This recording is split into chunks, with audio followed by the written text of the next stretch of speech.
Junior Dos Santos specifically, or are you more focused on what you have to do individually every day in practice? Just what I have to do every day for practice. But, you know, at times, I mean, when I'm thinking about my training, I kind of put in perspective that, you know, when I'm in the octagon against Junior, this is what I'm doing, this is what I've been training for, and that definitely goes in my head a lot. Obviously, you're not looking past Junior Dos Santos and you have the task at hand, but do you feel that you're going to have more years of Dos Santos, that it's not just this next fight, it's not just December, you're going to have to meet him, you know, because it's 1-0 right now, if you potentially beat him, you know, there might be a trilogy? Not looking past it, you know, I'm looking at the moment right now, and that's the fight coming up.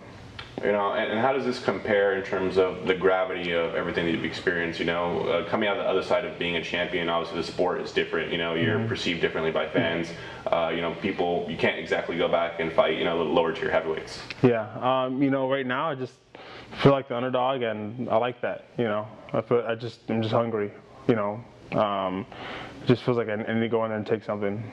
Is that something that you're not accustomed to, being the underdog? Is it something that kind of motivates you in a different way that maybe you're not accustomed to?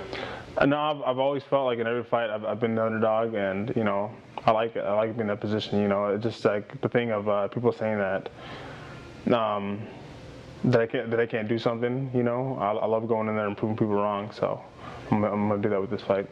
Prior to your loss, you're considered very dominant. What would make you feel like an underdog? Just you know, everything that was going with the fight before. I mean, you know, the injuries and everything else. It's just something that I had to go into battle for. You know. With this fight being during the holiday season, does that give you more perspective on the sacrifice you make for your family? You know, it's going to be time away from them that's very critical in terms of family time if you get this fight done. Yeah, it is. You know, me and my wife talked about it. You know, we're going to do Christmas and everything else afterwards. You know, right now it's all about training, and you know, that's it. You know, all the other stuff can wait out for after the fight.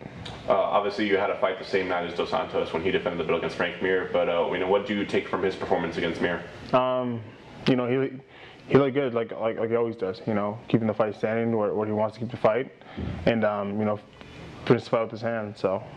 Heavyweight has not been a division where there's been a long-reigning champion. Do you feel that that's really the disheartening thing about your reign, is that you didn't get a chance to become that guy? Well, I'm getting that chance now.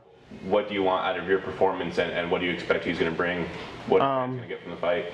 You know, I expect him to want to keep the fight standing, want to keep the fight to his boxing.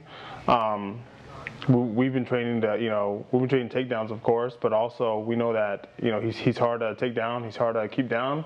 So we need to be crisp and clean on our boxing and our kickboxing. So we need to throw everything at him. You know, we just can't be going there and just think one-dimensional. We need to make this a mixed martial arts fight, and that's what we're gonna do. You know, and I'm gonna go out there and, you know, be exciting, like, you know, a lot of pressure.